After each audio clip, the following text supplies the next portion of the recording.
revenons aux défis qui attendent les communes et aux leviers que celles-ci peuvent actionner pour y faire face.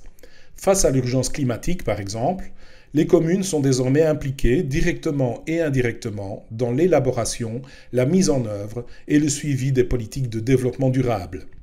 Les enjeux se placent aujourd'hui dans des contextes internationaux plus ou moins contraignants et font face à des attentes citoyennes de plus en plus précises et exigeantes.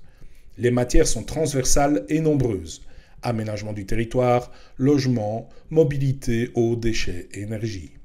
Pour appuyer les communes dans l'appréhension de ces politiques, la Wallonie a, depuis près de 10 ans, soutenu la professionnalisation et l'amélioration de ses compétences au sein des communes. Des conseillers en aménagement du territoire, en urbanisme, en environnement, en mobilité, en énergie ou en logement sont à ce titre des ressources indispensables pour les pouvoirs locaux. Les communes sont donc des acteurs de proximité essentiels dans la mise en œuvre d'une vraie politique environnementale. Pour illustrer cette mutation, nous avons retrouvé l'un des tout premiers bourgmestres à avoir défendu la thèse de la transition en Wallonie. Un bourgmestre aujourd'hui retraité, mais qui continue d'observer les efforts que les villes et communes font chaque jour pour tenter de diminuer les effets du dérèglement climatique. Il s'agit de Jean-Luc Roland, ancien bourgmestre d'Ottigny-Louvain-la-Neuve. L'environnement et plus encore la question climatique, évidemment, a pris une importance considérable. La visibilité des effets du changement climatique a fortement conscientisé.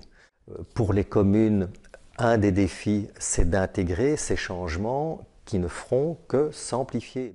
Donc, très pratiquement, la responsabilité des communes, c'est au minimum de prendre des mesures d'atténuation des effets du changement climatique et de ses perturbations.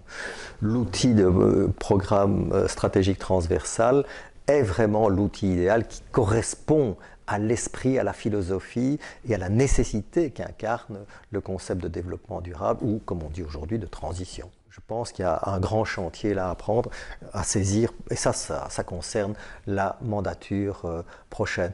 Toute une série de mesures d'atténuation doivent être anticipées dans les plans de lotissement, dans les mesures agricoles qu'on peut prendre en collaboration avec les agriculteurs. Bien sûr aussi en matière de planification stratégique, d'aménagement du territoire. Il va de soi que la périurbanisation qui a mité la région wallonne, là il faut faire marche arrière, il faut arriver à recentrer l'habitat. Encore un autre exemple qui me semble intéressant potentiellement. Depuis mai 2022, il y a un décret wallon qui promeut les communautés d'énergie. Je pense que là il y a un potentiel énorme où les communes peuvent être catalyseur. Bref, une série d'initiatives où la commune peut agir, comme je l'ai dit, à la fois sur son patrimoine, mais plus largement aussi contribuer à catalyser les énergies autour d'elle. Ça, ce sont les deux volets de son action, me semble-t-il.